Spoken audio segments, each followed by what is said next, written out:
اکبر.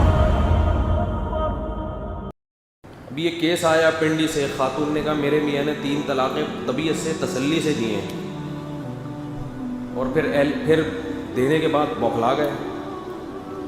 اگلے دن دماغ سیٹ ہوا تو اہل حدیث سے فتویٰ لے آئے کہ ایک ہوتی ہے. میں تو پھر بتا دیتا ہوں سیدھی طریقے سے.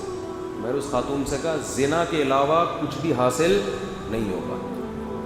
3 دے دیے، ختم. اب بیچاری کا پورا خاندان بائیکاٹ کر رہا ہے. ماں باپ کہہ رہے ہیں گھر میں آنے کی اجازت نہیں ہے کہ جب فتویٰ لے آیا تو کیوں. میں نے کہا وہ فتویٰ کالعدم ہے. نبی کا فتویٰ بھی یہ 3 ہوتی ہیں، صحابہ کا بھی، 4 اماموں کا بھی، قرآن کا بھی، سب کا یہی فتویٰ ہے. پتہ نہیں کہاں سے نکالا ان لوگوں نے.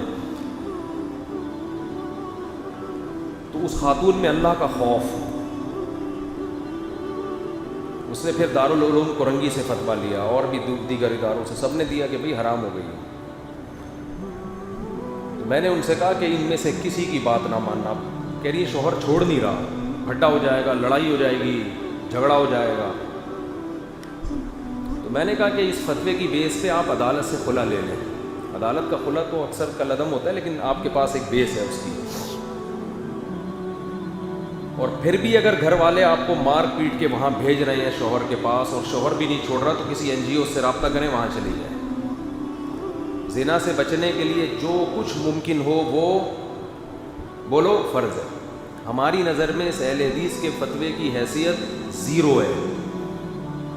میں اختلاف ہے ہی نہیں، یہ بنایا گیا اختلاف. اہل حدیث حضرات کو یہ بات سن کے بہت تکلیف ہوتی ہے، بہت غصہ کرتے ہیں، تو آ جائیں بیٹھ کے بات کریں. میں اس پہ آپ سے بات کرنے کے لیے تیار ہوں. لیکن کوئی بڑا عالم آئے ان کا کچھ بھی نہیں ہے، ایسا ہی ہے. کل پھر اس خاتون کا فون آیا کہ میں نے بڑی ہمت کی ہے، حالانکہ وہ خود بھی شوہر کے ساتھ رہنا چاہتی ہے، اس کو شوہر سے نفرت نہیں ہے، لیکن شریعت کی حدود.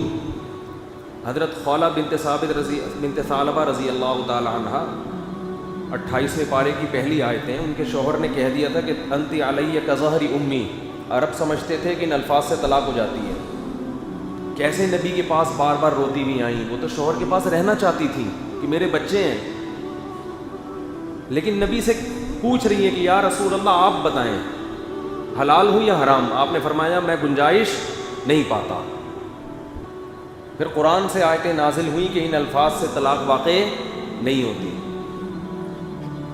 تو عورت اگر شوہر کے پاس رہنا چاہتی ہے، شوہر رکھنا چاہتا ہے، اس سے میاں بیوی حلال نہیں ہوتے.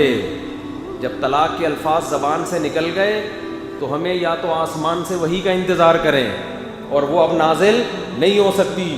تو جو وحی نازل ہو چکی ہے اس میں اللہ نے صاف طور پہ فرما دیا کہ تیسری طلاق کے بعد عورت شوہر کے لیے حلال نہیں ہے. اللہ نے کوئی فرق نہیں کیا کہ فوراً دی ہو یا 6 مہینے بعد دی ہو، ہم بستری سے پہلے دی ہو یا ہم بستری کے بعد دی ہو. اللہ نے یہ فرق نہیں کیا اس میں. لوگ کہتے ہیں دونوں چاہ رہے ہیں، میاں بیوی کی خواہش ہے، چاہ رہے ہیں. اسلام تو جوڑ چاہتا ہے، اسلام جوڑ چاہتا ہے، لیکن اس کا ایک طریقہ ہے. وہ جوڑ یہ ہے کہ اسلام طلاق پر پابندی لگاتا ہے کہ اکٹھی دینے کی آپ کو اجازت نہیں ہے. اس طرح سے جوڑ چاہتا ہے. دینے کے بعد جوڑ نہیں چاہتا. دینے کے بعد تو سزا دینا چاہتا ہے مرد کو کہ اب یہ تمہارے ہاتھ سے نکل گئی، اب نہیں واپس لا سکتے تم اس کو، دی کیوں تم نے. یہ طلاقوں کا بہت زیادہ ریشو بڑھ رہا ہے، اور جا کے فوراً فتویٰ اٹھا کے لے آتے ہیں.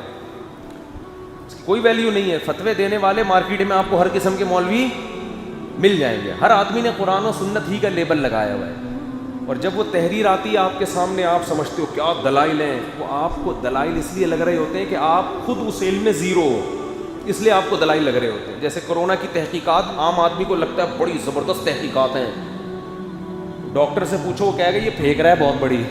ٹھیک ہے نا، اس کی کوئی حیثیت نہیں ہے، وہ عام آدمی کو لگ رہا ہوتا ہے.